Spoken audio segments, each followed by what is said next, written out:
Right, what's happening? So we're back fresh off that UFC 299 and decent card. I'm not going to lie, I thought it was going to be a little more exciting. There were some good fights though. That Dustin Poirier Saint Denis fight, Jack Della Maddalena, those were two good fights. There's a couple others on the card too. Um, but a lot of people were trying to compare UFC 299 to UFC 300. I don't think it's going to be close at all, especially after both are completed. You're going to look back and be like, 300 was the real deal. Now, unfortunately, these UFCs leading up to UFC 300, these next few weeks, there's a few good fights, but I'm telling you, it's not that great. Um, This week we got Tuivasa and Tybura. That's a good fight. I'm not gonna lie. Like I'm gonna tune in definitely for this main event for sure. I mean, you gotta watch the whole card, but I mean, some of these fights are you know not the greatest. I'm not gonna lie, especially in the next few weeks leading up to UFC 300. But UFC 300 is absolutely stacked, stacked. So in the Apex this weekend, we got Bam Bam, Tuivasa taking on Marcin and Tybura. I love me some Tai Tuivasa. Hopefully he does a nice shoey after he wins this because I'm taking him to win this. At one point this guy had like 5 or 6 wins in a row. He was on fire. Knocked out Derek Lewis, Augusto Sakai, Greg Hardy, and then he ran into Cyril Gahn. And Cyril Gahn, probably one of the best strikers in that heavyweight division. He got knocked out. Then he fought Sergey Pavlovich, just a destroyer. Got knocked out by Sergey Pavlovich. Great. And then he took on Volkov, got choked out. And now he's taking on Marcin Tybura, which is a step down in competition compared to the guys he's been facing. And him himself, he's coming off a loss to Tom Aspinall, who is currently the champ of that division. I think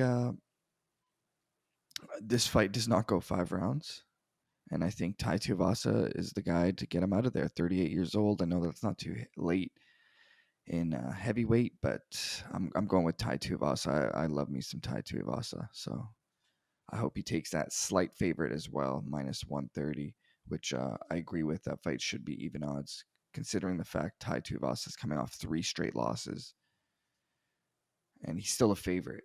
Consider that. 3 straight losses, and he's still a favorite. All right, we got Brian Battle taking on Ainge Lusa. Probably saying that incorrectly, but whatever.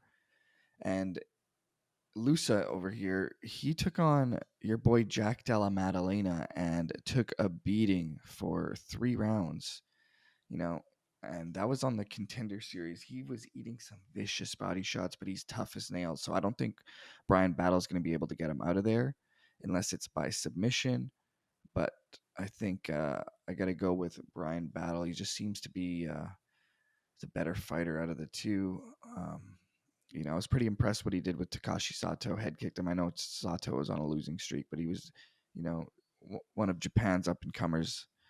He was definitely pretty good at one point, but then he ran into Bilal and Gunnar Nelson and stuff, and he's on a huge losing streak. But when he came into the UFC, he was on a, I think he was like 14-1 or something, and he just crushed Ben Saunders, the Killer Bee at the time, which was a big win at the time. So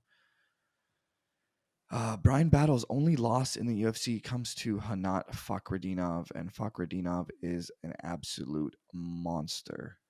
That guy's an absolute savage, coming off a big win over Kevin Lee. It was a draw with Zaleski dos Santos. A lot of people thought he won the fight, but either way, he's got like a 9 or 10 fight win streak. So that's his only loss. You know, so I'm gonna go with Brian Battle on this one, and I really think this fight goes to decision because Luce is tough as nails. Clear if you can go 3 rounds with JDM, you're the real deal. Ovin St. Peru still doing the damn thing. Wow, when's the last time he's fought? He fought Felipe Lins last year, yeah, and he got knocked out in under a minute. And his last win is over Shogun Hua, who's like 70 years old. yeah, I mean, Ovince St. Preux, I think, should have hung the gloves up a long time ago.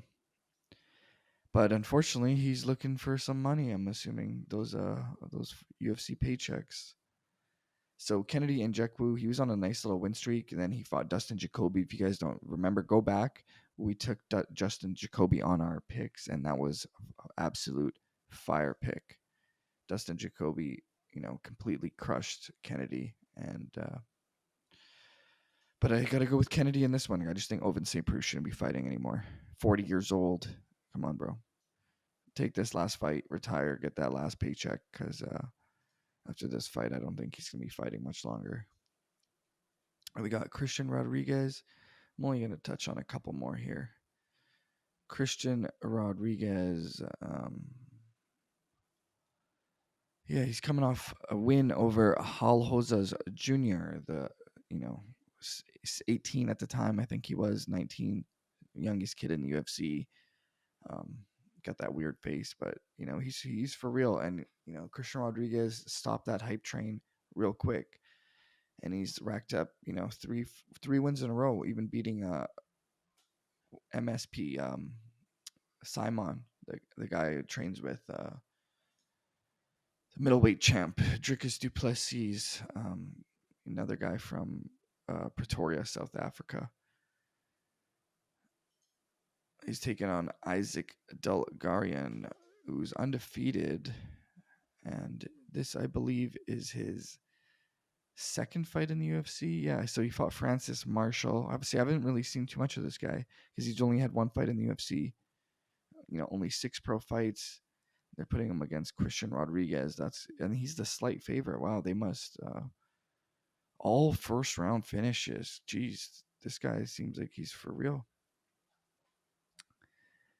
So he beat Francis Marshall, who's at the time coming off a loss, a split decision. He's only had 3 fights in the UFC as well.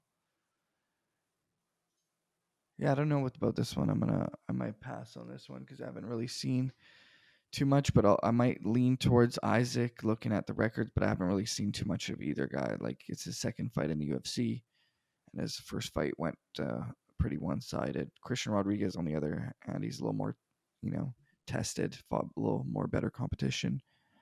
But look at the significant strikes landed per minute, 7.29. That's very high, but it's also counting his fights against lower level competition. Yeah, that's a weird one. And we got to my last one I might touch on here is Gerald Mershard. I can't stand either of these guys.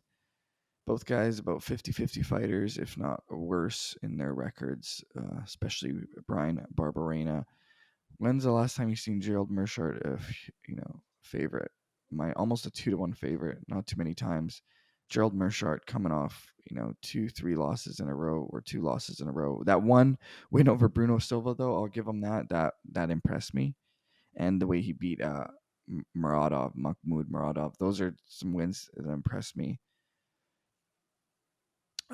Even in his last fight against Andrei Petrosky, that was a split decision loss. It was a close fight, right? Now Brian Barberena, on the other hand, he's coming off 3 straight losses, and that was at welterweight. And now you're fighting Gerald Mershard, at middleweight, so a different weight class than what he's used to, and he's coming off, 3 straight losses. His last fight actually was against a middleweight as well, Muradov, but man, this guy's not looking good at all. I'll go with Gerald Mershard on this one, but yeah, this card, man. Hey, they got Josh Kulabau on here. I'll take him too as well. He's a good pick. And Moises, I don't know if this is for real. If he's the first fight on the night, it says here he's on the prelims, but if that's the case, that's a little disrespectful. Thiago Moises has been there, done that. Surprising why they'd have him there on the prelims, but maybe this is incorrect. And yeah, there's you have it. If you guys need a place to bet, BetUS, promo code Iceman, the only gambling site in the game right now, giving 125% deposit bonuses for your first 3 initial deposits. That is outrageous. Take advantage of it, especially if you use promo code Iceman. You're gonna get that money out.